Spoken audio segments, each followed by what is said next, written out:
Attention, c'est là. Vous êtes prêts? Bordel! Et il l'a fait. Il l'a fait. Et après, il est content parce que c'est une cascade, quoi. Quand même, il se dit waouh, waouh. T'as vu? T'as vu? Je suis dans la chaise. T'as vu? Ouais. T'as failli. Quand même, la chaise, tout le monde s'est demandé à un moment, elle va pas tenir.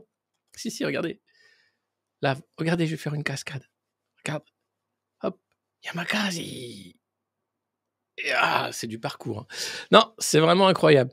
Voilà. Bon, bah, c'est une vie de carrière politique. C'est 11 millions d'euros à peu près qu'il a coûté aux Français depuis qu'il est élu. C'est plus de 50 ans, même 100 ans, si on cumule de mandats, etc. J'ai pas le ralenti, malheureusement. Donc, je vous invite chez vous à mettre le ralenti parce que vous verrez qu'il y a quand même une maîtrise technique assez incroyable. On sent l'école Rémi Julienne, on sent l'école de la cascade. C'est vraiment quelque chose d'intéressant. Jamais on stream au Canard, donc évidemment, on sait pas comment ça fonctionne. C'est vrai, vous faites pas de direct? Ah non, on fait quasiment jamais de direct. Hein. Ah, mais il va falloir on est passé chez Idriss quelques fois, mais c'est tout. Hein. C'est d'accord. Bon, bah ouais, écoute, alors métier, voilà, c'est une première, le Canard réfractaire chez Le Monde Moderne, et pas une dernière. Merci en tout cas d'être avec nous, Johan, ce matin. Et ben voilà, bienvenue dans les joies du direct. Hein. Ici, t'inquiète pas, nos chers modernos ont l'habitude. Généralement, c'est moi qui n'ai pas le son quand je me lance le matin. Ça arrive assez souvent également de mon côté. Alors, je suis très content de t'avoir. C'est pour parler du 10 septembre, évidemment. Et plutôt du côté aussi de la Bretagne, qu'est-ce qui va se passer là-bas et savoir un peu comment ça va se passer. Et puis aussi avec ce qu'on a vu des discussions à peine secrètes entre Thomas Legrand et Patrick Cohen et des cadres du Parti Socialiste pour faire campagne, en gros, pour Raphaël Glucksmann, de l'effondrement finalement de la bulle politico-médiatique qu'on est en train de vivre depuis quelques années, mais qui s'accélère, j'ai l'impression. C'est quoi tes réflexions par rapport à ça?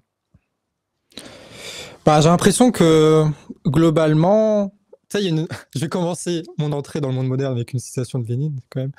C'est que on a l'impression que en bas on ne veut plus, ça c'est clair, et que en haut ils ne peuvent plus aussi quoi. Et t'as vraiment cette impression qu'ils s'enlisent un petit peu dans leurs propres contradictions, ils s'enlisent dans leurs mensonges, ils s'enlisent dans le fait que c'est bon, tout le monde a compris que c'était des cons. Après, ils ont toujours la main sur l'État, ils ont toujours la main sur les médias, donc ils peuvent continuer le cirque encore et encore, mais c'est vrai qu'il y a un détachement qui se fait de plus en plus, quoi. Et je crois que le fait que, par exemple, Bayrou, très probablement, va se casser d'ici ce soir, ça montre aussi à quel point... Je veux dire, même il a été obligé, Macron, de mettre Bayrou. Hein. Je ne sais pas si tu avais vu ça, mais en gros, il avait fait pression. Il avait forcé la main, apparemment. Voilà, il avait forcé la main. Donc déjà, le gars... Attends, pardon. Le gars se fait forcer la main par François Bayrou. Quand même, il faut lui dire à quel point il ne peut plus rien faire. Et que même, il ne peut même plus garder François Bayrou parce qu'il se fait dégager au premier mouvement social. Donc ça montre bien à quel point, en haut, en fait, ils sont enlisés dans un truc où ils n'arrivent plus à s'en sortir. Et comme on voyait là, ils sont obligés d'envoyer Louis Sarkozy à la télé pour essayer de convaincre les gens de ne pas aller manifester, quoi. C'est impressionnant. Et il n'y a pas que lui. Hein. Il y avait un autre, j'ai pas eu le temps de tout passer parce que je voyais que tu arrivais. Mais en gros, le mur médiatique, c'est de dire attention, le 10 septembre, ça sert à rien, ça va bloquer le pays, il faut surtout pas faire ça. En ce moment, on a besoin de travailler, y compris les jours fériés. Rendez-vous compte, tas de feignants, on voit bien que vous êtes vraiment des Français de merde. C'est vraiment pour démoraliser, pour empêcher. C'est impressionnant. Hein. Et sur le fait que, comme tu disais, on voit qu'en haut, ils peuvent plus. Pourtant, ils continuent. Ils ont encore un pouvoir, c'est celui de la censure sur les réseaux sociaux. On voit que c'est une priorité de Macron, c'est celui de la propagande aussi, et c'est celui de continuer un système. Je parlais tout à l'heure du cadavre qui est à table et que personne veut se lever de table ou enterrer dignement le cadavre. Continuer comme si c'était encore la fête, quoi. Il y a un côté un peu déconnexion absolue. Ouais. Après, ils ont quand même pas mal de pouvoir. Ils ont la propagande, ils ont la censure, ils ont la police aussi qu'on va pouvoir tester un petit peu mercredi, où ils en sont dans ce pouvoir de répression-là. Mais de toute façon, des dirigeants sont des dirigeants parce qu'ils arrivent à diriger, quoi. Et que à partir du moment où nous, on sera pas capable de faire mieux qu'eux et de nous organiser suffisamment pour organiser à leur place la société et avoir notre État et compagnie, de toute façon, ils vont rester au pouvoir. Alors peut-être qu'ils vont pouvoir muter. Et c'est, je pense, la prochaine étape de la bourgeoisie, des dominants, je sais pas comment vous les appelez, des possédants, de ceux qui dirigent, quoi. La prochaine évolution. Moi j'appelle ça les maltraitants. Les maltraitants. Donc la prochaine étape des maltraitants, ça va être probablement de passer du côté macroniste à Le Pen, quoi. de se dire putain, Oui. on n'a plus de base populaire au niveau du macronisme, donc on va passer par Le Pen, de préférence Bardella, quoi, parce que Bardella, il est quand même totalement con et on peut le manipuler beaucoup plus facilement. Et que Oui, du puis coup, il est décide déjà d'avoir ça, quoi. macroniste hein, dans ses Bien sûr, positions, dans tout ce qu'il c'est dit. exactement la même chose. Et d'ailleurs, le Rassemblement national aurait déjà dealé le fait de ne pas censurer le prochain Premier ministre nommé par Macron. Bah, J'ai vu c'est passer possible. des news dans ce C'est sens-là, possible. donc c'est tout à fait possible parce que il y a Surtout si l'effet c'est Bruno Damoclès. Retailleau qui devient Premier ministre, tu vois. C'est chouette ça. Non, Darmanin, l'hypothèse Ah, Darmanin Darmanin, depuis 48 c'est heures, fou. Mais tu vois, visiblement, c'est ça qui est tient la route. insupportable aussi à la télévision, où vous faites beaucoup de critiques de la propagande. C'est trop bien. À Mhm. la télévision, c'est insupportable. En fait, ils étaient un peu chafouis parce qu'en fait, ils voulaient parler du 10 septembre. C'était pas mal parce qu'en fait, ça ne demandait Ouais. pas d'envoyer des reporters d'investigation, ça coûtait pas trop cher. Mais ça les emmerdait quand même de faire de la publicité pour ce mouvement-là. Du coup, là, ils sont très contents que Bayrou a fait son petit truc de discours parce que comme ça, ils peuvent parler. Et si c'est Bardella, et si c'est Darmanin, et si c'est Retailleau, et est-ce que franchement, c'est pas être mauvaise langue sur Bayrou qui fait quand même du bon travail. Et puis la dette, quand même, la dette, etc. Ils sont repartis dans une nouvelle séquence politicienne où c'est un peu l'arène des politicards qui se battent entre eux, alors que Ouais. en vrai, on s'en fout un peu, quoi. On sait très bien que le Bah, bien prochain sûr. Premier ministre sera désigné par Macron et il sera là pour appliquer à peu près la même politique, La même chose. même si le fait que Bayrou parte, c'est quand même un événement politique. Faut pas le jeter d'un revers de la main. Le fait que Macron soit incapable de nommer un Premier ministre et soit globalement incapable de faire des réformes et d'appliquer une politique économique à peu près viable, même pour les bourges, même pour les possédants, c'est quand même un signe marquant que Macron arrive à son terme, y compris dans ce rôle qu'il avait au début, c'est-à-dire de servir les riches. Maintenant, il est moins en capacité de servir les riches qu'un Bardella, par exemple, parce qu'il est moins en capacité d'avoir une majorité et de réunir des gens pour appliquer ce programme-là. Oui, en gros, avec la page Bayrou, c'est la page Macron aussi qui se ferme. Clairement, là, du côté de l'oligarchie, on cherche le prochain. Et bon, ce sera pas Glucksmann, mais clairement, ça va plutôt lorgner du côté du RN, comme tu dis, parce que eux ont une base populaire. C'est ce qui manque aujourd'hui à la social-démocratie. Ce parti unique, en fait, n'a pas de base populaire.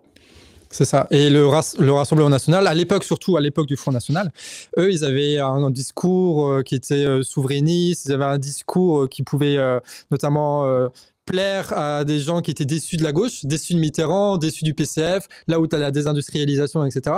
Donc, ils ont réussi à constituer une espèce de bloc un peu populaire, prolo, une vraie base, et qui tient jusqu'à aujourd'hui. Ça, c'est comme une inertie, quoi. Quand tu lances une balle, au début, tu as de la force, mais après, elle continue quand même à voler, tu vois. Là, on a l'impression que le Rassemblement national arrive à capter quand même un électorat populaire après des années de travail, même si aujourd'hui, notamment avec le départ de Philippot et le changement de nom Rassemblement national, tu sais, 2018, si je dis pas de bêtises, après l'effondrement bref, avec le débat dont on se souvient, à partir de ce moment-là, ils sont devenus pro-patrons.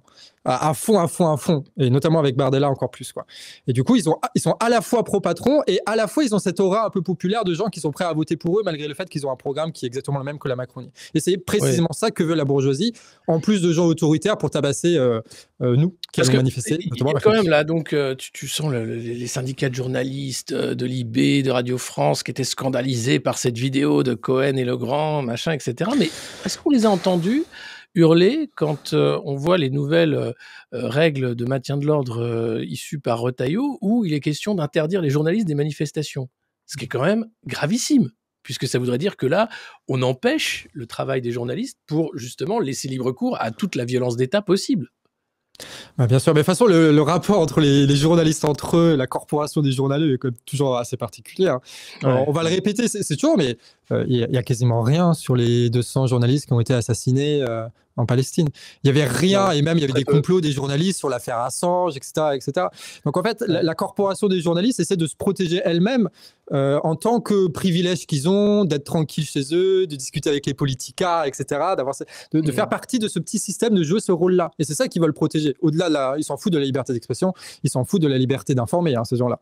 Et donc, évidemment, je pense que ça les gêne un peu de voir des têtes de France Inter et compagnie discuter avec les gens du PS, mais tout le monde savait que ça se passait. Même nous, on savait que ça se passait, ces conneries-là. Juste qu'ils l'ont fait dans un resto parce qu'ils sont un peu cons. C'est tout ce qu'ils ont fait. Tu vois, c'est la seule erreur qu'ils ont fait. Mais sinon, on savait très bien que ça se passait. Dans un lieu public, voilà. Dans un lieu, mais oui, ils sont cons. Mais tu vois, c'est comment dire, ça les emmerde, je pense, que eux, ils veulent se croire journalistes alors que c'est des propagandistes. Et que du coup, là, en fait, ils se sont fait un peu prendre la main dans le sac et c'est ça qu'ils aiment pas. C'est parce qu'en fait, du coup, là, on va pouvoir leur dire, non, mais regardez, vous discutez avec les politicards, quoi, vraiment. Donc ça, ils aiment pas. Mais par contre, faire du vrai travail de journaliste, ça les intéresse pas. Sinon, on ne travaillerait pas chez TF1, on ne travaillerait pas chez BFM, on ne travaillerait pas chez M6 et compagnie. Oui, non, c'est clair. D'ailleurs, c'est du commentaire politique, hein, et c'est vraiment pour bien rester dans la ligne officielle du parti unique. Et alors, sur le 10 septembre, on a eu le petit volet habituel de dire, bon, c'est les Russes, et tentative avortée, puisque France Info vient de sortir ce matin un article qui explique que, alors, non, pas d'opération d'ingérence, dommage, puisqu'aujourd'hui, le 10, Emmanuel Macron va tenir un conseil de défense sur la désinformation, donc pas d'ingérence étrangère massive, mais des reprises opportunistes venues d'Iran, d'Algérie ou de Russie. Alors là, on sent que même leur propagande, ils sont obligés de la diluer parce que ça passe plus. Ouais, et puis reprise opportuniste, qu'est-ce que ça veut dire? Ils ont tweeté, quoi. Ça veut dire que les médias de ces pays-là en parlent, tout simplement. Bah oui, c'est ça. En même temps, ils sentent le truc, c'est normal. Mais tu sais, c'est un peu le. En fait, j'ai tourné une vidéo sur ça ce matin, donc j'ai à peu près frais ça dans la tête. C'est qu'en fait, les journalistes sont des complotistes. On a su que c'était des comploteurs avec le petit repas de famille là qu'ils ont fait tout à l'heure, enfin il y a quelques jours. Et maintenant, on sait que c'est des complotistes aussi parce qu'ils sont en mode, attends, un mouvement social, c'est forcément que derrière il y a quelqu'un qui tire les ficelles. C'est forcément la Russie, c'est forcément l'Iran. Ils reprennent exactement les mêmes stratégies qu'ils dénoncent en disant, ah non mais attends, le peuple ils sont cons, c'est des complotistes et des confus, quoi. En fait, quand ça les arrange, on est des complotistes. Quand ça les arrange, c'est eux les complotistes pour essayer de dresser l'histoire qu'ils veulent. Parce que ce sont des gens qui racontent des histoires plus que d'informations. Ouais, enfin, quand on voit le macroniste de base, il est complotiste. Il voit des Russes partout, il voit du complot partout, parce que dans sa tête, Emmanuel Macron est le meilleur président que la France ait jamais connu. Et s'il ne réussit pas, c'est parce que plein de gens veulent qu'il ne réussisse pas, en réalité.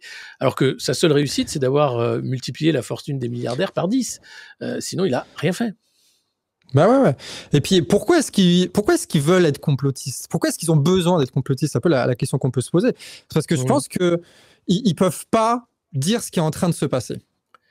Tu vois, c'est comme avec Assange. Ils peuvent pas dire. Je sais pas si vous avez beaucoup parlé d'Assange, si les gens sont au courant là-dessus. Ok. Assange, il pouvait pas dire. Il a révélé des millions de documents et que son média permettait de faire dire la vérité en permanence et que c'était révolutionnaire. Ils pouvaient pas dire ça. Donc ils ont trouvé des histoires où ils en ont pas parlé et puis ça les arrangeait bien. Là, pourquoi est-ce qu'ils sont complotistes? C'est parce qu'ils ne veulent pas dire que on en a marre, qu'on n'en veut plus et qu'on est en train de s'organiser pour se débarrasser de ces gens-là. Et c'est ça, en fait, le fond du discours du 10 septembre. C'est qu'on en a marre de l'austérité, de l'autoritarisme, du manque de démocratie et que c'est pour ça qu'on se bat. Mais ils peuvent pas afficher ça sur leur truc. Il faut qu'ils racontent des histoires. C'est des vendeurs d'histoires, ces gens-là. Et donc, l'histoire qu'ils racontent, l'histoire que... En plus, je pense qu'ils sont sincèrement convaincus de ça, quoi. C'est que, instinctivement, ils font ça. C'est pour ça qu'ils ont été embauchés. C'est pour ça qu'ils ont été formés dans ces saloperies que sont les écoles de journalisme où ils apprennent juste à répéter ce que... tu vois, la doxa, je sais pas c'est quoi les termes utilisés ici, mais la narrative, quoi. Donc ils veulent pas parler de ce que c'est profondément, c'est-à-dire un mouvement de colère, de contestation et qui peut aller assez loin. C'est ça qui les effraie. Surtout qu'ils ne contrôlent pas. C'est lever le voile sur une réalité qui éclate la propagande, en réalité. C'est pour ça qu'il y a une telle volonté de faire taire les voix dissidentes ou les médias alternatifs ou simplement de ne pas inviter les politiques qui ne sont pas de ce bord-là, du bord politico-médiatique, hein, ou très peu, et c'est systématique. Et là, tout tombe. Enfin, j'ai l'impression que ça s'accélère. J'espère qu'il va y avoir quand même un shift d'audience de ces chaînes de propagande vers les médias alternatifs et que on va commencer à avoir un débat sain parce qu'il n'est pas biaisé par ce clergé médiatique qui est un danger en fait pour la pensée. C'est vraiment ça, le clergé médiatique, j'aime bien cette idée. Je crois qu'en fait, avec leur histoire, on développe notre pensée en discutant, en développant leur histoire, là, tu vois. Principe, oui. Ça va être comme ça tout le temps, bon Dieu. Avec leur histoire, ils arrivent à nous contenir, je crois. Tu vois, on sort jamais du cadre. À chaque fois, ils nous ramènent en mode « Ah, mais non, mais c'est Macron qui va décider, peut-être qu'il y aura une dissolution, peut-être que ça va être un autre Premier ministre, et puis il y a le problème de la dette, donc il ne faut pas trop agir, machin. » Ils nous enveloppent dans un petit monde qui est le leur, et un monde où, en fait, on devrait se complaire dedans et juste bosser, travailler, consommer et crever, et c'est terminé, quoi.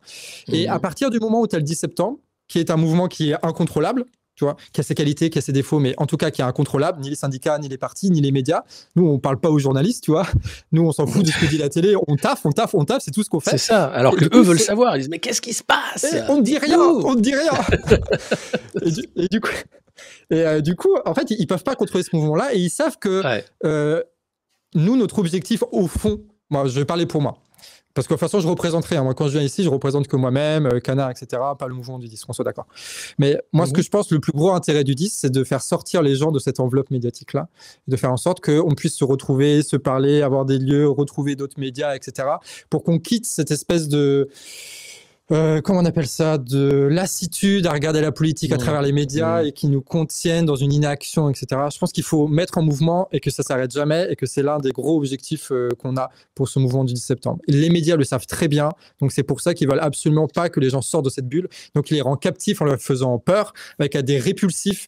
Donc on est à la fois, les gens du 10 septembre, on est à la fois des Russes, des pro-russes, des pro-Iran, des gens d'extrême gauche aussi. On est des gens d'extrême gauche. Mais en même temps, on est des gens d'extrême droite aussi. Oui. Parce que tu sais, les premiers, c'était d'extrême droite et maintenant, on est d'extrême gauche. Du coup, on est un peu les deux. C'est bizarre. Mais est-ce que toi, tu avais participé aux Gilets jaunes, j'imagine. Est-ce que c'est pas la même chose en fait? On voit les mêmes réflexes pour essayer de pourrir un mouvement avant même qu'il ait lieu, de dire c'est les étrangers, c'est les antisémites, c'est l'extrême droite, c'est les séditieux, c'est le danger, c'est les syndicats avec leurs bases dangereuses qui veulent arrêter ce pays. C'est exactement les mêmes éléments de langage. C'est-à-dire que ça va, on vous connaît. En fait, vous nous emmerdez avec vos mensonges. Il leur reste plus grand-chose, hein. Il leur reste plus grand-chose. Ils sont à la corde, là. Franchement, ils sont à la corde. Hein. Et c'est là-dessus qu'il faut tirer. On va pas réussir à convaincre tout le monde, mais là, on peut convaincre des millions de gens en France que c'est du cinéma, tout ça. C'est du cinéma. C'est clairement du cinéma. Mais... La réalité, c'est ailleurs. Hein. Et justement, alors, le Canard, vous êtes basé en Bretagne et vous êtes aussi sur le terrain en tant que média alternatif. Qu'est-ce que tu vois, toi? Quelles sont les remontées de terrain par rapport aux 10? Est-ce qu'il y a eu beaucoup d'AG? Enfin, on a vu, il y a une carte qui vient de sortir avec toutes les actions qui sont prévues, etc. Okay. Et toi, déjà, localement, est-ce que c'est quelque chose qui est déjà gros, qui va prendre de l'ampleur? Enfin, c'est quoi la température? Alors, moi, je vais citer une source absolument fiable que tous les médias ont repris. Ça s'appelle les renseignements généraux. Ouais. Ils ont fait fuiter une information. Donc, quand ils disent fuiter une information que ça vient d'ARG, c'est que c'est la police, la préfecture, qui envoie un communiqué de presse aux médias. Et les médias les relaient normal. Voilà, c'est le communiqué de presse de la police. Fuité, bref. C'est fuité, vraiment. Bref, ils veulent pas assumer que c'est du journalisme de préfecture, alors que c'est ça. Et en gros, les RG disent quoi? Dans leur communiqué, ils disent que le fer de lance de la contestation du 10 septembre, c'est la Bretagne. C'est nous. On est là, les gars. On est là. Bien sûr que si, bien sûr que si. Allez. Voilà, on a bien taffé. Et nous, au Canard, on est né des Gilets jaunes. On est né des Gilets jaunes de Guingamp. Là, je suis dans le studio à Guingamp. Et en vrai, on est plein. Et moi, j'ai pas la passion d'être derrière les ordi et de faire du montage. Pas forcément, tu vois. En vrai, c'est surtout, on reste des militants. Et donc, quand il y a ça qui est sorti, évidemment, vacances ou pas, tu vas sur le Telegram, tu pousses pour essayer, vas-y, est-ce qu'on peut pas se rencontrer, etc., etc. Donc, on a commencé, je pense, il y a un mois et demi, le mouvement en Bretagne, par des petites départementales, pour essayer de rassembler déjà sur le Telegram. Et puis après, on a fait des assemblées partout en Bretagne, partout dans les Côtes d'Armor, et on a fédéré tout ça sur un seul grand Telegram. Et on fait des réunions départementales. On a fait une hier où c'est tous les gens des Côtes d'Armor qui se réunissent pour dire c'est quoi les actions, qu'est-ce que vous comptez faire, est-ce que vous faites un blocage? Donc si on fait des blocages ici, là et là, il faut que ce soit à la même heure. Ah oui, Dinan, vous avez besoin de tracts. Ah oui, Saint-Brieuc, vous avez besoin d'une playlist. Ah oui, vous avez de la bouffe, où est-ce que vous pouvez aller? C'est vraiment de la coordination logistique vraiment du mouvement. Donc le Canard, c'est autant un média qu'un organe militant issu des Gilets jaunes. Bah, disons que moi j'y vais, j'aide, mais c'est collectivement qu'on fait tout ce que je t'ai dit là. Donc on participe à ce truc-là. Et en fait, la différence, on va retourner sur Lénine un peu, la différence entre médias et organisation de presse, et organisation politique, pardon, elle est quand même assez fragile, quoi. On en a parlé. En vérité, TF1, BFM, CNews, ce sont des organisations politiques dont le taf principal, c'est de faire de la propagande politique. Et je pense que nous, je ne sais pas si toi tu te revendiques là-dessus, mais moi, comment je vois les médias indépendants, les médias alternatifs, ce sont aussi des organisations politiques. Bien sûr. Qui se présentent pas aux élections, machin, mais qui ont un discours et qui diffusent et qui font de la bagarre, qui sont dans la lutte des classes. On est dans la lutte cognitive, oui, c'est ça. C'est-à-dire dire à un moment, vous savez, le problème du débat politique, c'est avoir accès à l'information. Or, quand l'information devient un champ de bataille, et c'est le cas aujourd'hui, l'idée, c'est d'orienter la façon dont pense un peuple, des Français, etc. Donc, clairement, aujourd'hui, on voit que ça pousse d'un côté pour vraiment faire pousser les idées d'extrême droite, parce qu'il y a des moyens de ce côté-là, et que la social-démocratie voit son salut, effectivement, comme tu dis, dans le macro-lepéniste, ce qu'expliquait très bien, j'ai pas son nom tout de suite, mais Emmanuel Todd, en disant mais c'est la même chose. C'est simplement que vous avez plusieurs couleurs et à un moment vous allez avoir une petite touche de wokisme chez les macronistes qui vont faire passer tout le reste, parce que pendant que Bayrou s'en va, il vient quand même de faire des lois dégueulasses par décret sur notamment le remboursement, le reste à charge, et il voulait s'attaquer aux aides aux adultes handicapés. Donc c'est scandaleux. Leur métier, c'est de taper sur les plus faibles systématiquement, quelle que soit la couleur politique du gouvernement en place. Bah bien sûr. Donc nous, on est là pour dire stop. Bah ouais. De toute façon, l'État révèle sa nature de classe dans les crises comme ça.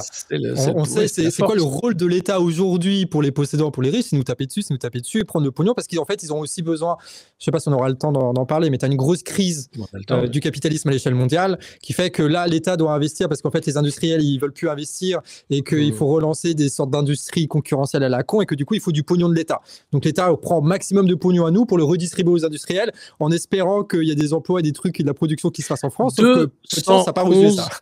Ouais, Johan, 211 milliards d'aides publiques de l'État aux entreprises qui n'ont pas été suivies d'audit pour savoir où est allé notre argent.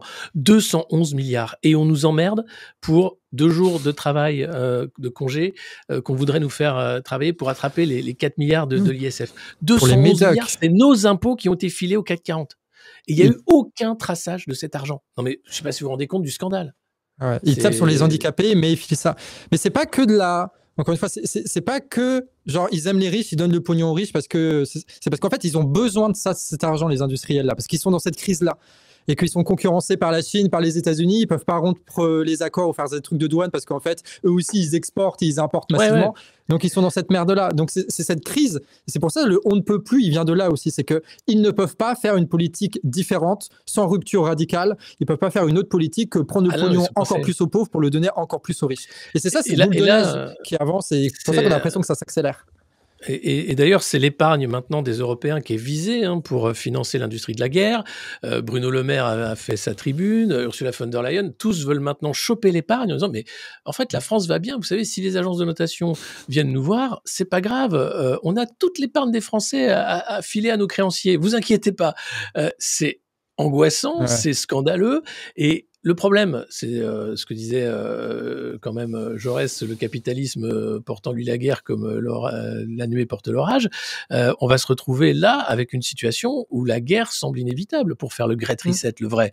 C'est-à-dire tout cet argent qui n'existe plus, l'argent magique, on va le transformer en armes, on va tuer des gens, on va tout flinguer et un nouvel ordre mondial sera issu de la Troisième Guerre mondiale. Moi, j'ai peur de ça en réalité. Bah, les guerres mondiales, les deux, surtout la première, peut-être un peu moins la deuxième, mais un peu quand même, ont été des solutions pour des économies capitalistes qui étaient en crise. Oui. L'Allemagne devait relancer son industrie lourde, donc les industriels, ils ont financé le parti nazi, etc., etc. Et que là, on retrouve aussi un peu la même chose, mais je sais pas si tu te souviens, à un moment, je crois que c'était sur France Télé, Macron, il avait fait une interview, et il s'était présenté avec un petit cadre avec une batterie électrique. Tu sais, parce que la mode, alors c'était il y a 2 ans, une connerie comme ça, et en mode, regardez, on fabrique des batteries en France, c'est vraiment l'avenir, c'est notre industrie, etc., etc. Maintenant, on n'entend plus trop parler, c'est bizarre. Bah oui, parce qu'en fait, le marché des voitures électriques est en train de se faire bouffer par Tesla à gauche et par les Chinois à droite, tu vois, par les entreprises chinoises. Alors non, là, il y avait les constructeurs de batteries européens, justement, qui sont allés taper à la porte de la chef des lobbies, Ursula von der Leyen, qui ont dit « On a besoin d'argent. Il nous faudrait 10 milliards sur 3 ans pour financer notre... Sinon, c'est les Chinois qui vont faire des batteries. » Donc, en fait, tout est systématiquement financé par nos impôts, y compris leur économie qui ne marche pas, parce qu'on crée des filières qui ne sont pas prêtes, la voiture électrique, par exemple, en faisant rentrer le monde entier, puisque l'Europe, c'est la concurrence libre et non faussée, et donc, l'idée, c'est de dire les Chinois savent très bien que c'est un Eldorado. Les Américains ont déjà tout raflé il y a de ça quelques années. Et là, on se retrouve toujours dans le même système, avec des usines qui vont fermer. Autre thématique, moi, qui qui devrait poser question à tout le monde, c'est la robotisation. Pourquoi les milliardaires poussent à la robotisation? Pourquoi c'est devenu si important de mettre des robots? Et je vais partager avec toi une vidéo. C'est Renault qui était très fier de montrer aux ministres qui vont bientôt ne plus être ministres qu'ils avaient un magnifique robot sur la ligne de production. Alors j'ai oublié le nom du robot, je te mets la vidéo, je sais pas si tu l'as vu passer. Un robot piloté par intelligence artificielle au service de l'industrie.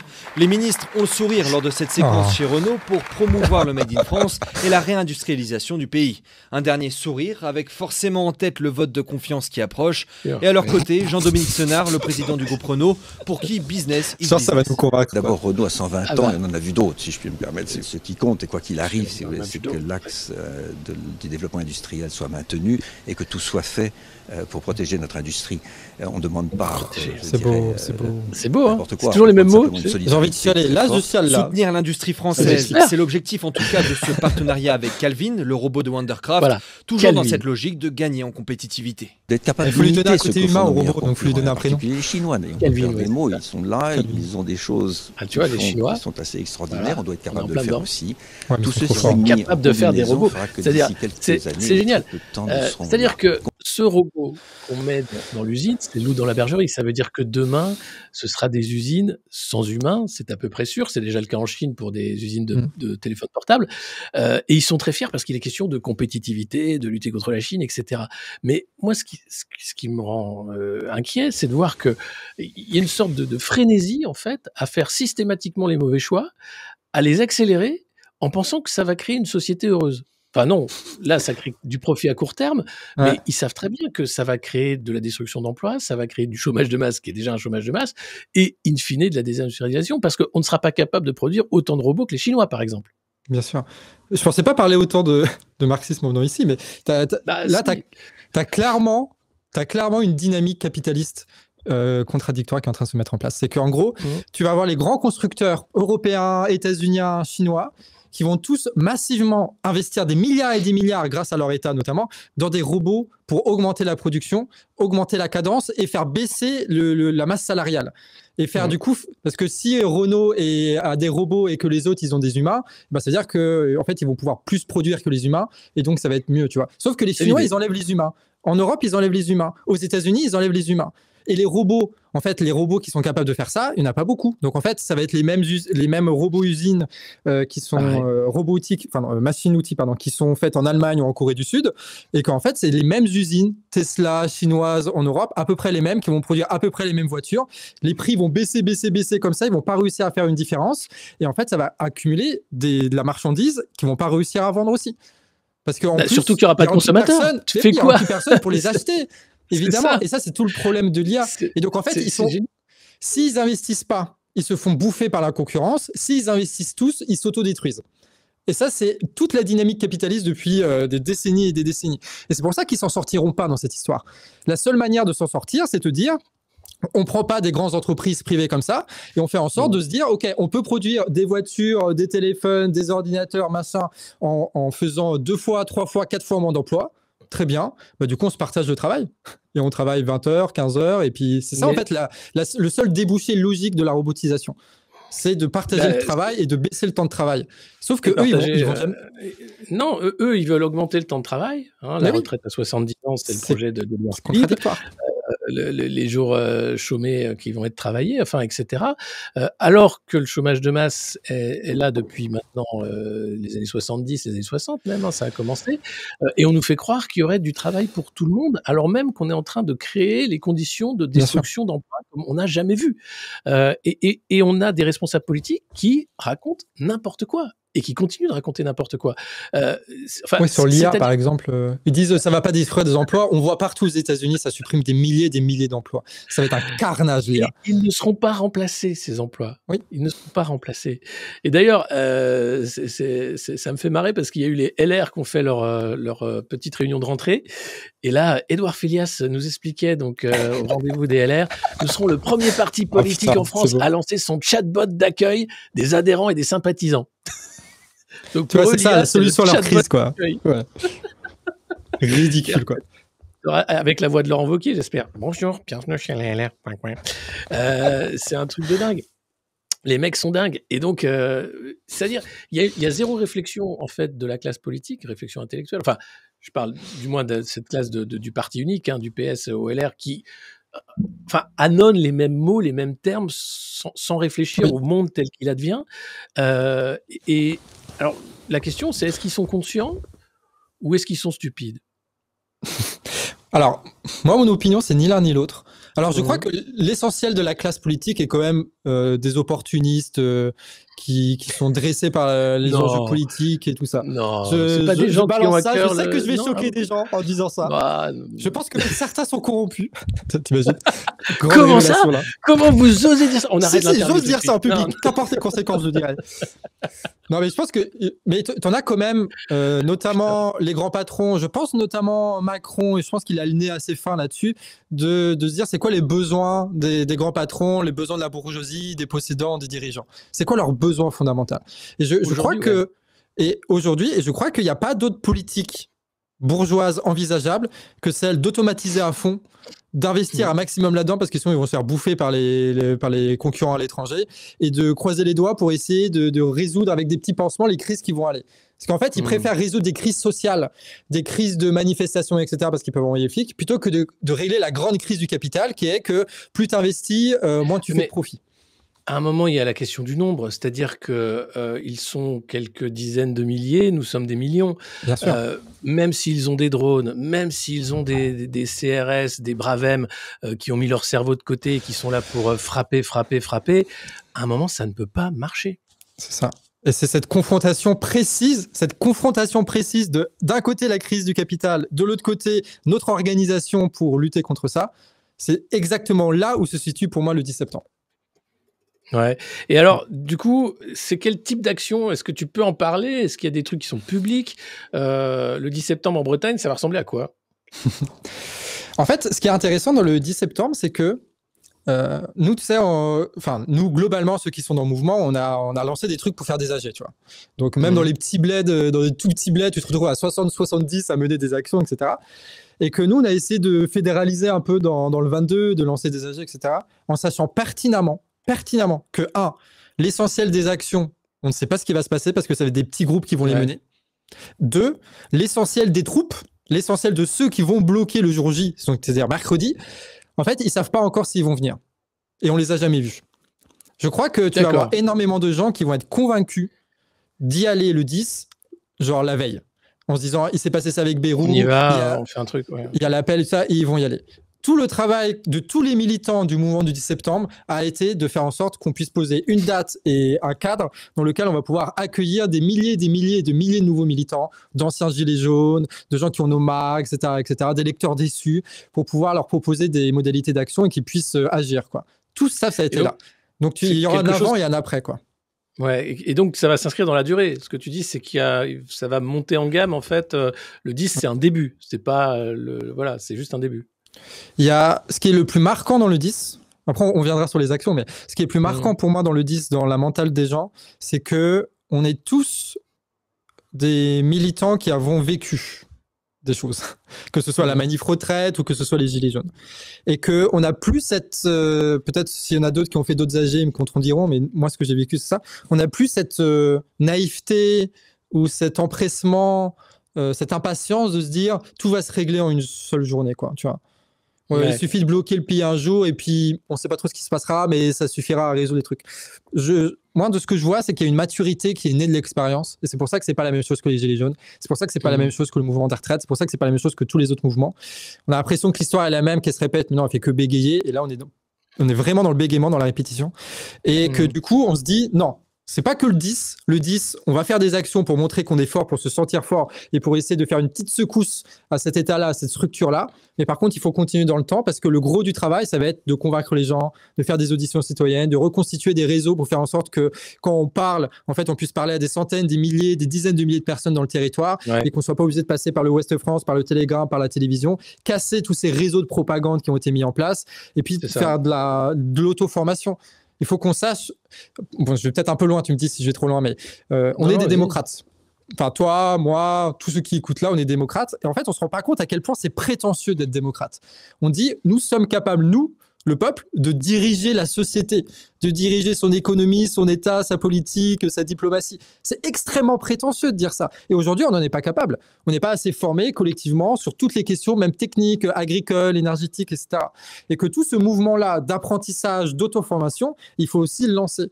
Parce que si on n'est pas suffisamment compétent pour prendre le pouvoir, on ne pourra pas prendre le pouvoir. Et les petites marionnettes en haut, ils pourront faire tout ce qu'ils veulent parce qu'en fait, on ne sera jamais une menace pour eux.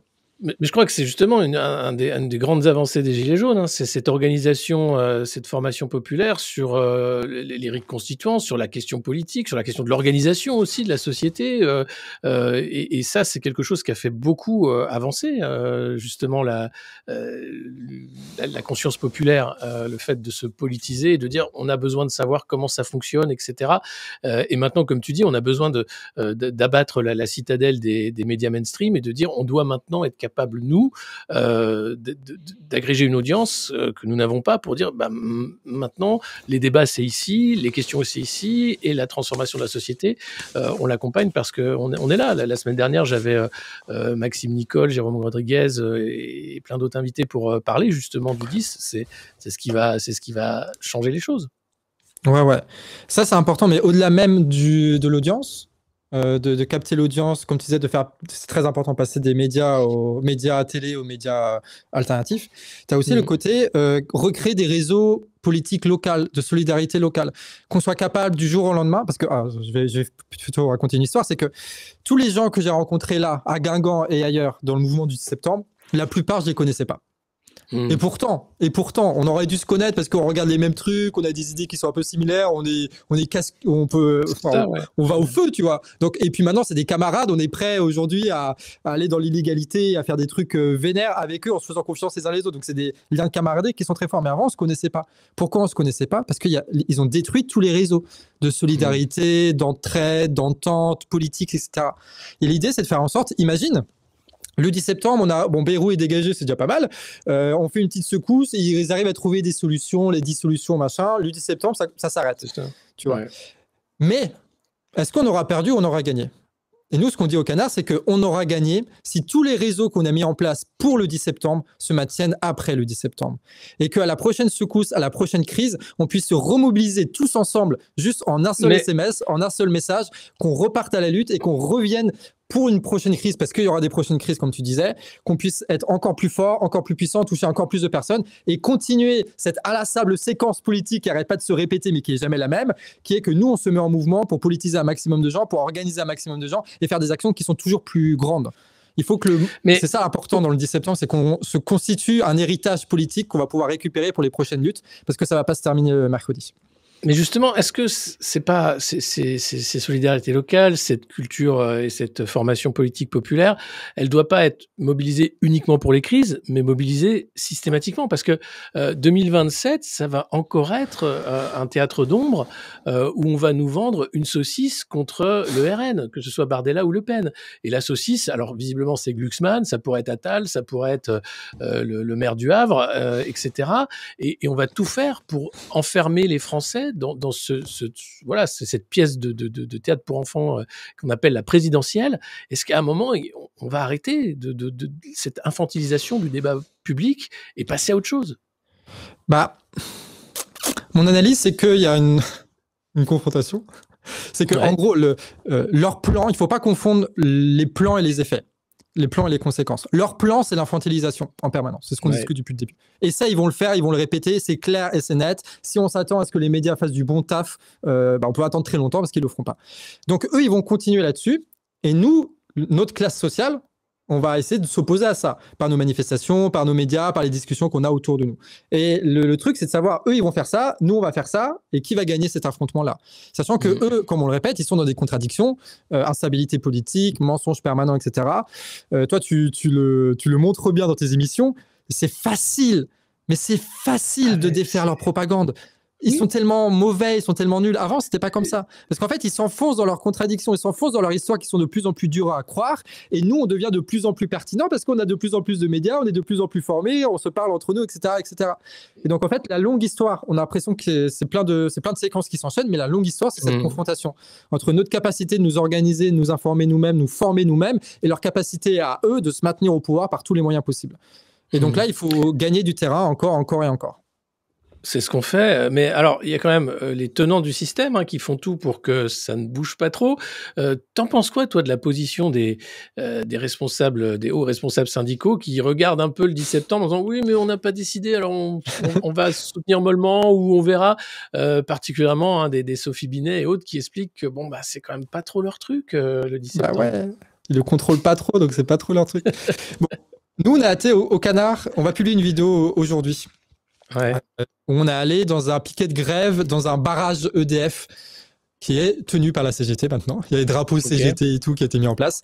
Et en fait, c'est des ouvriers. Ils sont 10 à tenir le truc. On a 6 qui sont à la CGT. Et du coup, ils ont décidé tous ensemble de faire grève, de faire un piquet de grève. Parce que en fait, ils sont payés moins que le SMIC, toutes ces conneries-là de fonctionnaires qu'on connaît, les grilles salariales un peu bizarres, et aussi en soutien avec le 10 septembre. Ils le disent, et ils sont en soutien au 10 septembre, ils feront des actions pour le 10 septembre. Et c'est des gars, c'est que des gars qui sont là. Ils te disent droit dans les yeux, nous on sait exactement comment marche le barrage, on peut l'arrêter quand on veut, et on peut se le réapproprier comme on veut. Et là, tu sens la puissance ouvrière, quoi, qui est là, et qui est en mode, on peut tout arrêter si on le veut, quoi. Et en fait, tu as un truc comme ça de fond, et eux, ils sont pour le 10 septembre. Ils ont fait des appels à la caméra pour dire, il faut soutenir le 10 septembre, on sera là le 10 septembre, etc. Et donc, nous, au Canard, on est très critique de la bureaucratie syndicale, tu vois. Mais en même temps, quand tu vois la force que peuvent avoir au local des unions CGT comme ça qui peuvent bloquer les usines, qui peuvent se réapproprier les usines, c'est incroyable. Grâce à des gens comme ça, si on fait... Ouais, mais on a l'impression que ces gens, justement, ceux qui voudraient changer les choses sont tenus, en fait, par les cadres qui vont dire « Ah non, surtout pas, on n'est pas là pour ça, on fait pas de politique. » C'est bien ce que disent les responsables syndicaux qui passent sur les plateaux télé.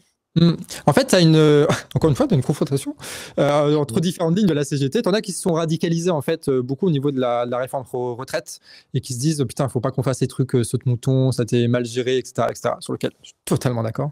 La responsabilité syndicale pour le mouvement des retraites, elle est énorme.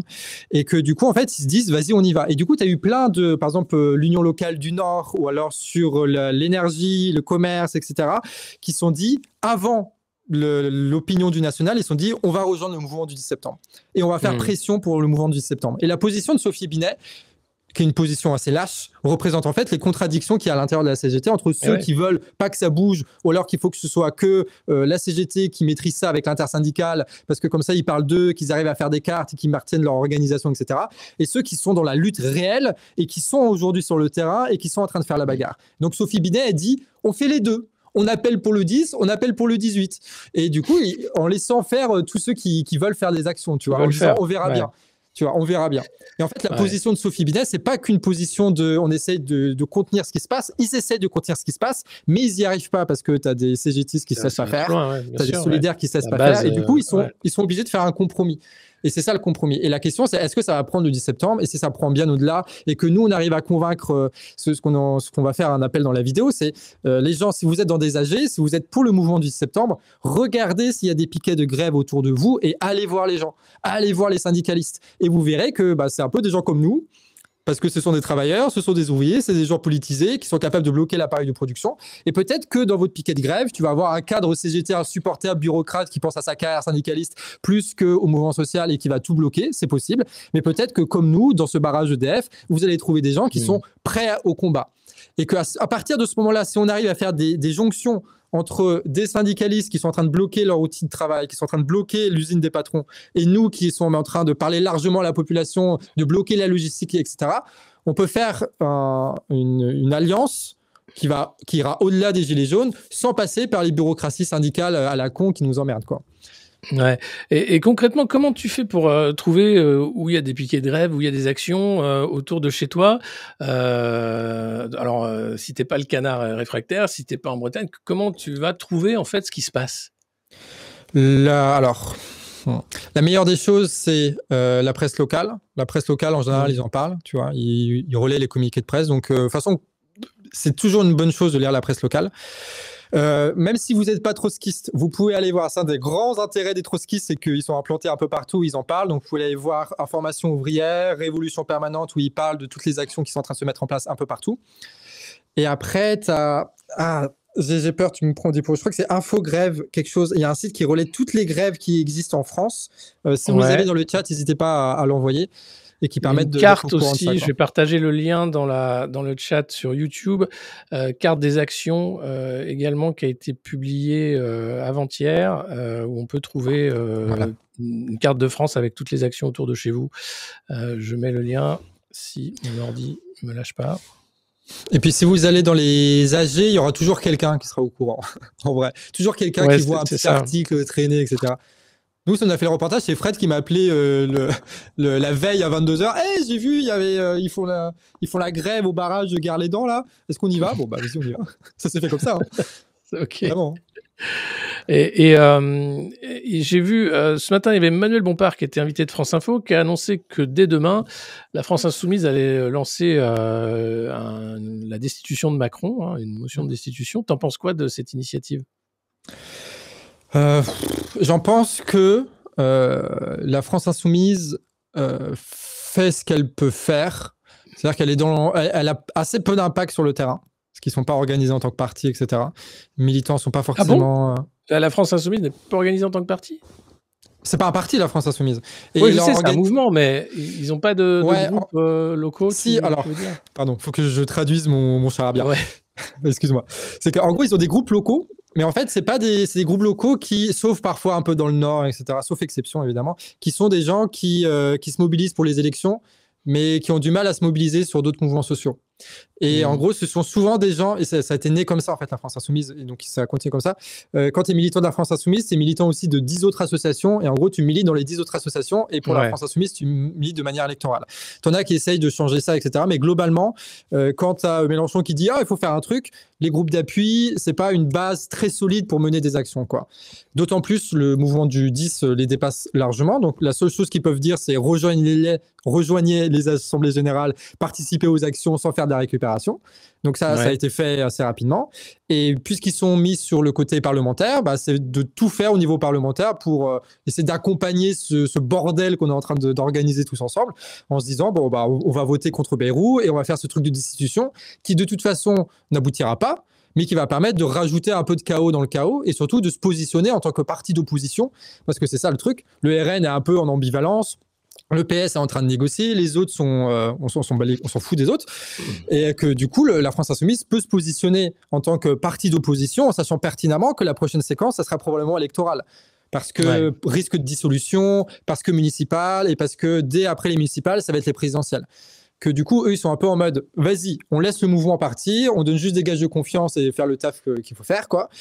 Et en échange, nous, on sait très bien que la prochaine séquence, ça sera pour nous, quoi. Et du coup, là, ils vont y aller à fond. Ouais, donc c'est un calcul politique de dire bon bah là on est obligé de capitaliser un max et ensuite on va voir. Toi tu penses qu'il y aura une dissolution? On va faire un peu de politique fiction. Ah je sais pas, moi je suis pas très bon à ça. Je suis pas très bon. En fait on sait que genre il y a toi ou la pas du team qui parlait beaucoup des trucs électoraux et tout. Du coup on se dit ah c'est bon on n'a pas ce taf là à faire. Donc, je sais pas trop s'il va y avoir une dissolution. Je t'avoue. Toi tu penses qu'il va y avoir une dissolution? Écoute, il a reçu le président du Sénat, notre cher Gérard Larcher, et la présidente de l'Assemblée nationale, Yaël Braun-Pivet, ce qu'il fait systématiquement avant pour annoncer s'il y a dissolution ou pas. Donc, ça ne m'étonnerait pas que... Alors, s'il n'y a pas de dissolution, il y aura forcément une adresse aux Français, alors soit une interview bidon chez TF1 ou France 2 avec Léa Salamé, soit un petit message en direct un soir en disant « L'heure est grave, les Russes, attention, c'est la guerre ». Article 16, je sais pas. Il y aura une dinguerie parce que c'est Macron, donc forcément, il va nous faire de la merde. Mais maintenant, est-ce que c'est la dissolution? Est-ce qu'il va oser aller jusqu'à l'article 16? Est-ce qu'il va convoquer un gouvernement d'union nationale et nous dire maintenant le PS doit travailler avec les LR et faire un budget d'austérité et expliquer aux Français qu'ils n'ont pas le choix que de baisser la tête et de financer l'industrie de l'armement pour faire la guerre dans 5 ans? Je sais pas, mais je pense qu'on va avoir droit à une annonce pourrie au-delà, bien sûr, d'un nouveau Premier ministre complètement bidon. Mais ça... ouais. De toute façon, les enjeux électoraux, surtout législatifs, etc., c'est une très bonne façon de taire un mouvement social aussi, quoi. Parce que maintenant, on va devoir se positionner, on vote pour qui, machin. C'est ça. C'est une des cartes qu'il a. Après, est-ce que ça va fonctionner bien ou pas? Pas sûr, mais c'est sûr que c'est une des cartes qu'il a. Là, il est justement, on n'a pas parlé encore de la fin de ce mandat d'Emmanuel Macron. Est-ce que toi, tu penses qu'il peut aller jusqu'au bout ou est-ce qu'à un moment, on peut pas tenir encore 1 an et demi comme ça? Bah,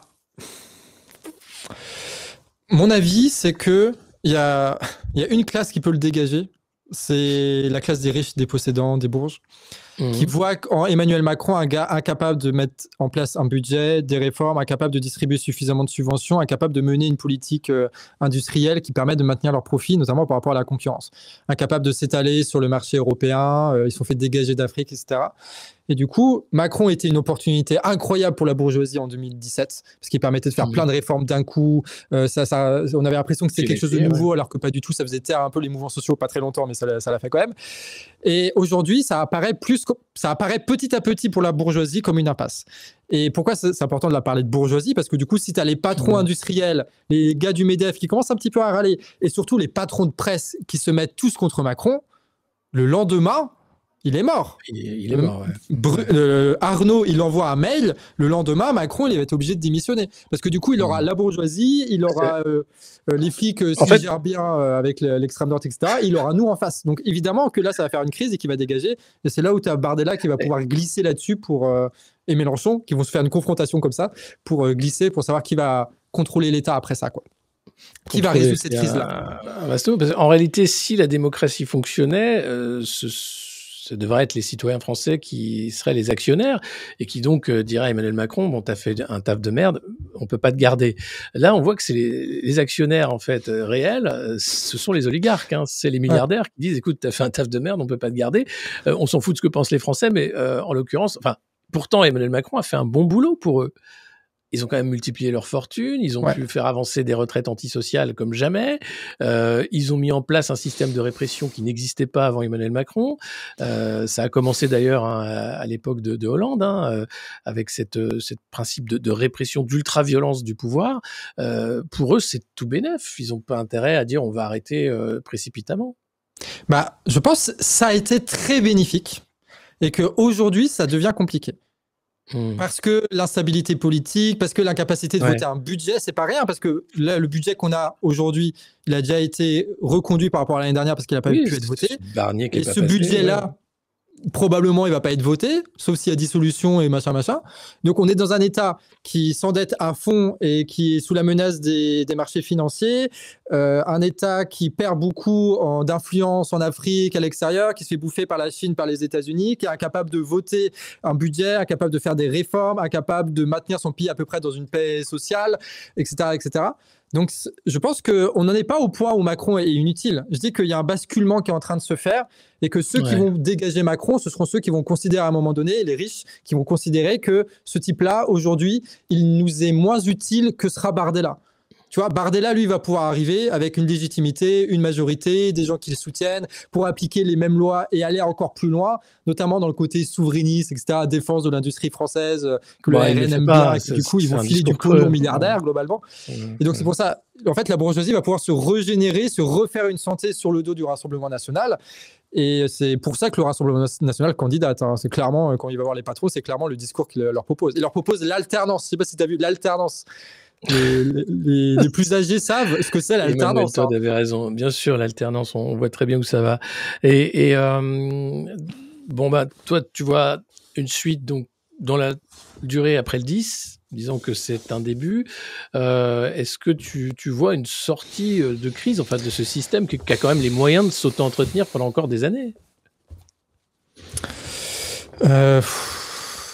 Quelle sortie de crise? T'en as parlé, la guerre? Sortie de crise, la guerre.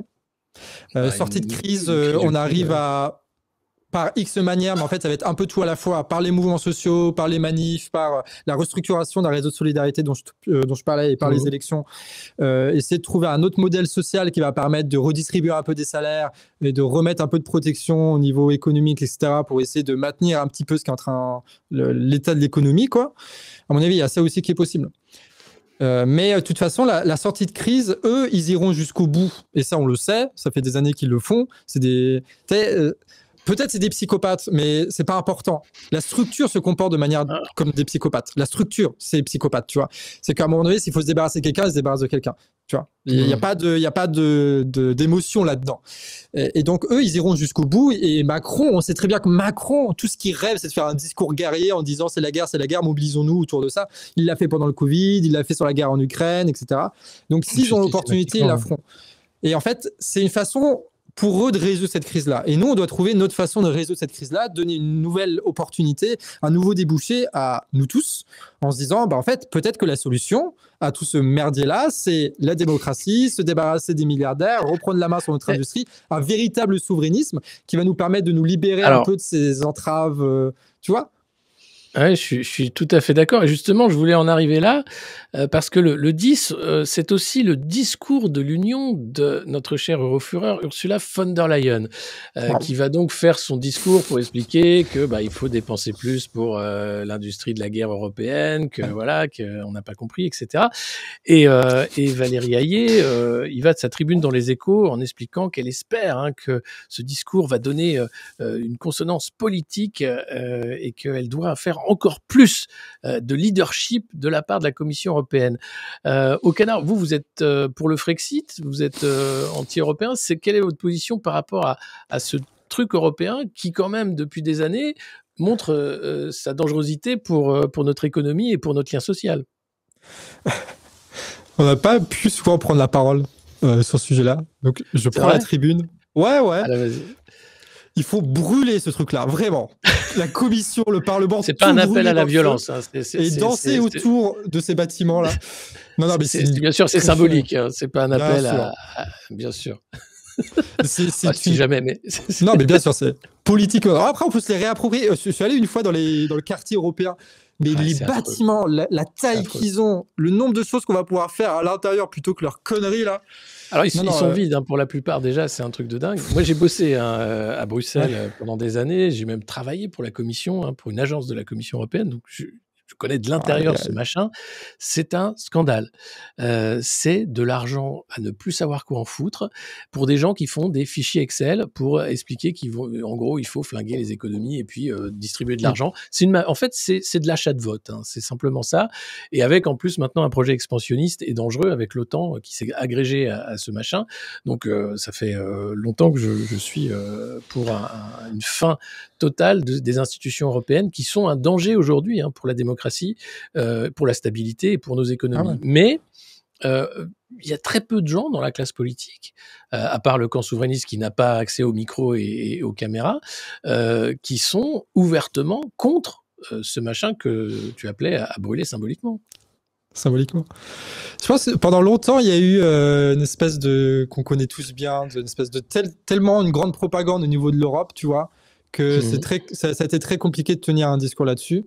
Je pense que maintenant, on est mature là-dessus, non? J'ai l'impression que ça fait des années et des années. Les conférences d'Assolino, ça fait longtemps que ça tourne. On est tous au courant de ce qui se passe à l'intérieur. Il y a ton travail, il y a Berkane, etc. On sait que l'Union européenne, c'est de la merde. Donc maintenant, moi, je suis d'accord, il faudra faire une mise à jour sur sortie de l'UE, sortie de l'OTAN, sortie de l'euro, et même que ce soit porté par des partis de gauche. Maintenant, avant, il fallait essayer de concilier plusieurs camps qui n'étaient pas vraiment d'accord, le plan A, plan B, toutes ces conneries-là. Moi, je suis d'accord avec toi sur le fait qu'il faudrait assumer ça. Avec une vraie question aussi, on en parlait la semaine dernière sur le de travail sérieux d'économistes. Alors il y avait Jacques Sapir qui avait travaillé sur le fait de sortir de l'euro. En fait, qu'on puisse avancer avec un dossier extrêmement bien ficelé pour dire, mais en fait, vous nous promettez le chaos, aujourd'hui c'est le chaos, vous l'organisez. Nous, on veut s'organiser pour autre chose, mais pour ça, il faut effectivement des billes. Dire sortir de l'euro, combien ça coûte, qu'est-ce que ça rapporte, est-ce que c'est une crise qui dure peu ou longtemps, les industries françaises, est-ce que on aura la trahison du CAC 40 qui verra une attaque à ses intérêts puisque eux produisent beaucoup en Europe de l'Est, en Turquie ou ailleurs. Donc c'est vraiment une question en fait importante parce que derrière, on verra qui veut en fait aider la France ou qui veut simplement faire du pognon, quoi. C'est ça la question.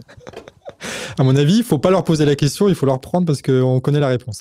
On connaît la réponse. On connaît la réponse. Mais en fait, peut-être pour un peu revenir ce qu'il y avait un peu derrière sur la question du Frexit, on ne l'a pas abordé, mais aussi il y a un problème dans ce truc-là. Mais je sais qu'il y a plein de gens qui en ont conscience, mais peut-être pas tout le monde, ou en tout cas, moi je trouve ça important de le dire, c'est que le Frexit, c'est pas un programme politique.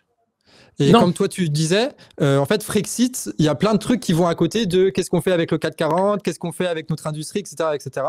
Et qu'il peut y avoir je crois qu'on est de moins en moins là-dedans, mais je crois qu'un des gros avantages de l'UPR, c'est de nous avoir conscientisés sur la question de l'Union européenne. L'un des gros désavantages, c'est de nous avoir enfermés sur des questions juridiques qui sont pas si importantes. Sur les traités. Sur les traités, l'article 50, Frexit, et puis voilà.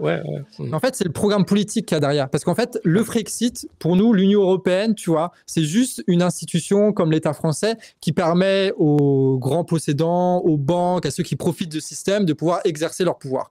Et que du coup, le problème, la vraie confrontation, elle n'est pas au niveau de l'Union européenne, elle n'est pas au niveau de Macron, elle est au niveau de ceux qui dirigent, de ceux qui possèdent, de ceux qui influencent. Et que du coup, il faut désigner cet ennemi-là. Et que pour se défaire de la bourgeoisie, pour se défaire des industriels, des milliardaires, de tous ceux qui nous emmerdent, il va falloir réformer l'État français à fond, il va falloir quitter cette Union européenne-là, de facto, tu vois. Mais le cœur c'est pour ça qu'il y en a qui n'en parlent pas tant que ça. J'explique pour ceux qui ne comprennent pas pourquoi est-ce que tu as des gens d'extrême gauche ou des marxistes ou je sais pas quoi qui parlent assez peu de l'Union européenne. C'est parce que le cœur du problème, elle est dans cette confrontation de classe-là et que tout le reste, c'est accessoire. Tu vois, c'est un peu comme il y a peu de marxistes qui parlent de tirage au sort, malheureusement, en disant mais non, mais c'est juste accessoire, c'est comment on va diriger la démocratie société. directe, bien sûr. Il y a peu de ce truc-là. Parce qu'ils se disent le fond du problème, c'est la confrontation de classe. Et moi, personnellement, je pense qu'il faudra axer les deux. C'est-à-dire qu'à la fois, il faut dire oui, c'est ceux qui possèdent tout, qui dirigent tout, qui sont responsables de tout qu'il faut viser et qu'il faut se débrouiller sans eux. Et que du coup, les conséquences de cette confrontation, et là, il faut dresser un peu des horizons, c'est évidemment tirage au sort, évidemment le RIC, évidemment sortir de l'Union européenne, de l'euro, de l'OTAN, etc. Et ça, je pense que c'est une des évolutions qu'il faudrait avoir. Ouais, longue et avec des partis aussi qui aujourd'hui sont à la marge, mais qui essayent de travailler là-dessus. Au Canard, vous en pensez quoi de l'initiative de Branco, les ruches? Peut pas travailler la question. On nous avait déjà demandé à Arcane, on avait dit qu'on allait travailler la question, on l'a jamais fait. En fait, j'ai peur de dire des bêtises en live. C'est ça qui est terrifiant. On peut pas regarder au montage après et couper ce qu'on veut. Ah non, c'est le direct. Hein. Quand tu dis il faut brûler la commission, tu l'as dit. Attention, t'as les RG qui descendent chez toi demain matin. Non, mais on est poète au Canard. C'est pour ça qu'on aime bien les métaphores. C'est connu. En fait, je crois qu'on va s'intéresser à Branco le jour où il s'imposera. C'est-à-dire que le jour où il arrivera à constituer un parti politique, ce qui est très compliqué à faire, à organiser suffisamment les gens pour que son discours soit utile, entendu par tous, et à ce moment-là, on pourra en parler. Mais tu sais, c'est un peu comme De Villepin. Moi, pour l'instant, peut-être que je commets une erreur et on reviendra là-dessus, d'accord ? Là, je suis pas sûr de tout ce que je dis. Mais tu vois, De Villepin, le gars, je sais pas, il a 60 piges, 70 piges, là, c'est un vieux gaillard, il a fait 50 ans de vie politique. Le gars, il se dit, vas-y, je vais créer un parti politique maintenant. Mais si le gars a été capable, par son charisme, sa capacité d'organisation, son entourage, de fonder un parti politique, il l'aurait déjà fait depuis longtemps. Parce qu'en fait, il ne sait pas faire ça. Il ne sait pas faire ça. Ce n'est pas un leader politique, ce gars-là. C'est un gars de plateau télé et de ONU pour faire des discours incroyables pour dire non à l'Irak. C'est ce genre de gars, mais pas un chef de parti politique. Et moi, discours, je ne sais pas si vous êtes au courant, ce discours de la tribune de l'ONU de Dominique de Villepin avait été écrit par Bruno Le Maire. Oui. Et le Père Noël ne peut pas, et tout ça, c'est terrifiant. Bref. Ça fait mal au cœur, mais oui, c'est vrai. Après, je ne sais pas si c'est Bruno Le Maire qui le dit. Je ne crois pas que De Villepin l'assume. Peut-être qu'il y a... Bon, bref. Ah non, si, je pense qu'il c'était sa plume. Il était toujours ça. Après, il a dû réécrire, rajouter des trucs, mais voilà. Bruno c'est un auteur affiché. Et si De Villepin a dit non à la guerre en Irak, c'est aussi parce que tu avais Total qui était là-bas et qui avait des puits de pétrole, que les États-Unis allaient récupérer. Bref. Oui. Il y a toujours des mauvaises histoires derrière les histoires. Comme mais ça. De toute façon, c'est simple. Hein. Les droits de l'homme, les valeurs démocratiques, c'est des blagues, les libertés, etc. Il est uniquement question de prédation des richesses. Le reste, c'est du décorum. Donc, il n'y a pas une guerre qui se fait au nom de valeurs. Oui, parce que ceux qui se mettent en action, encore une fois, ce sont les banquiers, les industriels, l'État, et ils ne le font pas juste pour la bonté du cœur, comme on a dit. Ils n'ont rien à foutre de la démocratie, de la liberté, etc. D'ailleurs, Donald Trump, qui cherche à avoir le prix Nobel, vient de rebaptiser le Department of Defense Department of War. Au moins, les choses sont claires. Oui. Et c'est sans doute un pas de plus vers le prix Nobel de la paix. Hein. Ça, c'est... Mais du coup, pour finir avec Branco, on va voir si Branco est véritablement un organisateur collectif, comme on appelle ça, des gens qui arrivent à rassembler, à organiser des choses et donner des perspectives qui sont utiles. Donc on verra, et tant mieux s'il essaye, et voilà quoi. Ouais, donc c'est un peu les questions. On voit, comme tu dis, qu'il y a des initiatives de dernière minute et tout va maintenant se cristalliser autour de ce théâtre de Guignol qui est la présidentielle de 2027, si il y a une présidentielle en 2027. Mais là, clairement, toute la vie politique va ne tourner plus qu'autour de ça. Après le départ de Bayrou ce soir, ce sera le coup de départ, en fait, le coup de semonce pour la suite. On aura peut-être un peu de temps, mais oui, la séquence présidentielle. Mais en même temps, c'est parti. C'est un théâtre de Guignol, je suis d'accord. Mais en même temps, Karl Marx, l'histoire ne se répète pas, elle bégaye. C'est jamais les mêmes configurations. Et comme on disait, tu sais, quand on prenait l'exemple de la CGT, qui est obligée de faire des compromis entre ses différentes ailes, en disant allez aux deux. Là aussi, pareil, il va y avoir des compromis qui vont se faire. De savoir, est-ce que du coup, avec notre mouvement social, avec comment est-ce qu'on réfléchit, etc., il y a peut-être d'autres destins que finir avec Bardella ou finir avec Macron bis, quoi, tu vois. Et que peut-être que là, tout va pas être réglé, parce que, disons les choses, tout va pas être réglé si Mélenchon arrive au pouvoir, mais il y a peut-être des avancées et une configuration qui va changer. L'État n'aura pas exactement le même rôle, la police n'aura pas exactement le même rôle, etc., etc. Et la condition va changer, et donc nous, on va pouvoir s'adapter et continuer un mouvement social qui sera quand même peut-être plus facile à mener à ce moment-là. Ouais, c'est toute la question. Enfin, moi, je pense que un des prérequis à ça, c'est évidemment la fin du monopole médiatique de ces médias de milliardaires ou du service public de la désinfo pour arriver justement à avoir un débat un peu plus éclairé où des gens vont être de plus en plus nombreux à se dire mais en fait, j'avais pas toutes les cartes. On m'a donné un jeu qui est complètement pipé quoi dès le début. Et c'est ça, pour moi, le plus important, c'est vraiment d'arriver à élargir le champ de la guerre cognitive et de dire vous devez vous informer ailleurs. Vous devez éteindre vos télés et vos radios parce que ça rend con. La malinformation, ça rend con. Ouais. Donc, ultra important d'aller dans le média alternatif, comme nous on a, incroyable. Le canard réfractaire, voilà, ce qu'on va voir ce matin. Mais aussi, c'est important parce que je sais que moi j'en ai rencontré des gens comme ça, comment dire, ils sentent une injustice, une colère, et en fait ils sont toujours derrière les réseaux, et que des fois ça peut aussi faire du mal d'être toujours derrière les réseaux. Ouais. De s'informer en permanence et d'avoir tous les... Tu sais, c'est comme les gens qui sont... Ça te déprime, Twitter, ça te déprime, ça peut te rendre un peu vraiment fermé, t'as l'impression que ton monde, c'est le monde entier, alors que pas du tout. Donc, ce qui est important... peut créer des hémorroïdes, c'était France Info qui nous l'expliquait ce matin.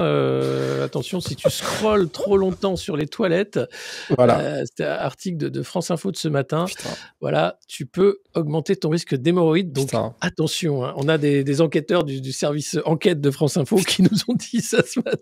Et c'est nos impôts, c'est nos impôts qui ont fait ce post-là. Et c'est nos impôts, donc attention, les réseaux sociaux, c'est dangereux, y compris pour le trou de balle, donc faites attention à vous. Mais voilà, Pardon, je suis pas habitué au stream. L'un des rôles qu'on a, nous, les médias alternatifs, c'est quand il n'y a pas de manifestation, etc., c'est de faire de l'information, faire de la veille, faire de l'actualité, comme vous faites ici, tu vois. Former un maximum les gens. Et quand il y a un mouvement social, quand on a l'opportunité de tous sortir, se rencontrer et devenir des militants de terrain, savoir prendre la parole, savoir faire des tracts, savoir parler avec les gens, faire des auditions citoyennes, etc., etc., parce qu'à un moment donné, il va falloir le faire, tout ça. Dès qu'il y a des mouvements, des opportunités, il faut tout faire pour qu'on soit au maximum là-bas, d'inviter les gens à aller là-bas. En fait, la continuité de vos vidéos YouTube, de vos lives YouTube, c'est d'aller sur le terrain.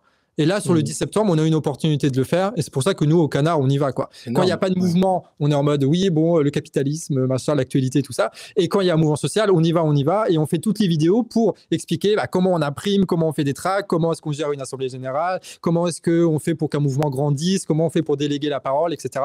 Déléguer les rôles, les responsabilités. Et c'est ça qui est important, d'avoir cette double besogne, si on reprend un peu le lexique syndical, de à la fois faire le travail de fond tous les jours et à la fois, quand il y a une éruption du peuple dans l'histoire, être là pour faire en sorte qu'il y ait un maximum de gens là-dessus. Et toujours jongler comme ça, quoi. Et c'est Botem qui nous dit « Je sens que les médias alternatifs commencent à prendre de la puissance et se regroupent extraordinairement bien et sans parti. » Et c'est vrai que j'ai l'impression que là, on a, comme tu disais, un certain recul et on commence à s'organiser aussi du côté de la sphère alternative de l'info pour dire on est clairement un paysage médiatique alternatif, différent, et on est en train de prendre de l'ampleur. Et j'espère qu'on va peser justement dans le débat politique, parce que c'est les Patrick Cohen, les Thomas Legrand, ça va, quoi. On les a vus, on les a entendus. Je crois que c'est eux qui sont co-responsables de la faillite aussi, quoi. C'est pour ça qu'il faut qu'on continue à à se causer, quoi. Et à faire des trucs. Ouais, bah, avec grand plaisir. En tout cas, c'était un plaisir de t'avoir, Johan, ce matin du Canard Réfractaire. Je vous invite à aller voir le travail du Canard qui est excellent sur les différents réseaux et sur YouTube et leurs plateformes. Et puis, on aura l'occasion de se reparler. Est-ce que tu veux rajouter quelque chose pour conclure? Un mot de la fin? Force à vous tous, soyons unis. Aujourd'hui, à 18h, devant toutes les mairies, tu as vrai, le pot de départ de Beyrouth. Comme ça, on peut fêter tous ensemble le pot de départ de Beyrouth. Ça À va être Guingamp, bien. évidemment, on sera là et ce sera la fête. Et le 10, des actions de blocage un peu partout qui vont se mettre en place. Donc, n'hésitez pas à soutenir, n'hésitez pas à apporter du café, à prendre des initiatives. En plus, c'est un peu bac à sable. Moi, ce que j'aime bien dans ces mouvements-là, c'est que c'est bac à sable. C'est que vu qu'il n'y a rien qui est vraiment prévu ou, tu vois, tout bien ficelé, planifié, bah, tu peux arriver avec ton idée, la faire, rencontrer plein de gens et c'est trop bien. Moi, j'ai rencontré des dizaines de camarades du mon coin juste en allant dans les AG, etc. Donc c'est beaucoup de... Des fois c'est chiant, mais c'est souvent enivrant, c'est souvent sympathique et on se sent utile et on sent que l'histoire avance. On sent que c'est lent. On fait partie de quelque chose, ouais ça. On sent qu'on est l'histoire qui avance. Mais si c'est lent, on voit que pas après pas, la situation change, on voit des opportunités se dresser et qu'il faut pas lâcher, quoi. Donc, bon, et je vous ai partagé, merci Johan, merci beaucoup. Et puis je vous ai partagé là dans les commentaires la carte qui a été publiée, hein, qui recense les différentes actions de terrain pour le 10, carte action et organisation du 10 septembre, qui est une carte en open source avec tout ce que vous trouvez en fonction de votre région. Donc voilà. Et merci beaucoup Johan. Ouais. Peut-être juste un tout dernier petit mot pour aller dans le backstage de ce qui s'est passé. Moi, je t'avais envoyé un message. Alors, je sais plus comment Pixel qui a retrouvé ton numéro. Je sais pas comment il a fait, mais il a réussi à le trouver. Pixel, notre monteur. Et je t'ai juste envoyé un message en mode nous, on voudrait bien parler chez toi du 10 septembre. Et tu nous as dit oui direct, sans, tu vois. Et ça, c'était très bien, c'est très beau. Et je pense qu'il faut qu'on continue à faire comme ça, d'essayer de se mélanger, de faire en sorte que les discours se développent et comme on faisait. C'est pas juste on a une opinion, c'est qu'on construit une analyse ensemble. Et ça, je pense, ça va être très important. Et casser cette séparation qu'il y a à gauche, à droite. Il y a des gens qui seraient de gauche, des gens qui seraient de droite. Il ne faut pas qu'on se parle, etc. Je crois qu'on a besoin de remue-ménage. On a besoin que les choses se frottent entre elles, comme dirait Nina. Elle aime bien cette expression, Nina, qui travaille au Canard. Faut qu'on se frotte, quoi. Attention, parce que Brigitte Macron parlait de limer. Hein. Elle aimait beaucoup limer son cerveau avec Emmanuel. Il y a une interview là-dessus. Mais nous, on lime pas, on frotte. On veut l'étincelle, en fait. On veut l'étincelle, c'est ça. C'est ça. Bon, en tout cas, avec plaisir. On aura l'occasion de se reparler avec toi, Johan, et les équipes du Canard. Et puis, vous m'invitez quand vous voulez aussi. Et puis, on va vous suivre pour savoir un peu ce qui se passe en Bretagne le 10 sur les ondes du Canard Réfractaire. Voilà. Merci beaucoup. Merci à tout le monde. Merci, Alexis. Merci, à bientôt. Hop. Et voilà, c'était Johan du Canard Réfractaire. Je vous invite à suivre, bien sûr, l'actualité sur leurs médias qui fait un très, très bon boulot. Ici, c'est Le Monde Moderne et vous pouvez nous soutenir pour 1 € par mois si vous le souhaitez sur YouTube ou bien patreon.com/Le Monde Moderne. On a aussi une adresse postale. Vous pouvez, si vous souhaitez nous soutenir par ce biais-là,